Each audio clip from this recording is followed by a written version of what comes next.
muhimman abubuwa guda uku da ya kamata ka sani kafin ka fara kiwon awaki don samun riba da kuma kauce ma asara.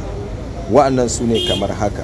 Abu na farko, ya kamata ka san su wane ne kwastomominka. Kafin ka fara kiwo, ka san su wane ne za ka dinga saidawa wannan kayan bayan ka gama kiwo, yanzu kana so ka fitar da su ka saida. Mahauta za ka saidawa, suna amfani su yanka, su yi suya ko su saida ɗanyen nama. A'a, mabukata masu hidindimu na suna, biki, kirsimati da sauransu. A'a, makiyaya za ka dinga masu basu breed, kana saida musu, su ma suna zuwa su yi kiwo. To kai dai ka tantance, sannan a ina suke, masu kuɗi ne ko talakawa ne, sai ka san irin akuyar da za ka saida. Saboda ba za ka kai kana so ka saida talaka ba, ka kawo mashi akuya ta waje ka ce za ka kiwata ka dinga saida mai miliyan 1, shi yana neman akuya ta 50,000 zuwa 150,000. Wannan ba za ka ci riba ba, asara kawai za ka yi, kuma ba za a barka da kayanka.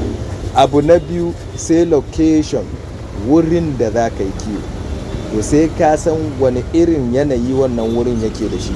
Ya yanayin zafin wurin lokacin zafi, ya yanayin sanyin wurin lokacin sanyi, ya yanayin samun abinci lokacin damana, ya yanayin samun abinci lokacin rani, lokacin kaka. Duk sai ka san wannan. Idan ka san shi, shine za ka ci nasara a ciki. Sannan ya wurin yake kusa da kasuwa, ko kuma mutane za su yi assessing wajen in suna buƙatar dabbobinka. Sai abu na ƙarshe, breed, wato iri, wani iri za ka sa. To sanin location da yanayin wuri shi zai baka dama ka san irin da zai dace da wannan wuri, don kowane location akwai irin da ya dace da shi.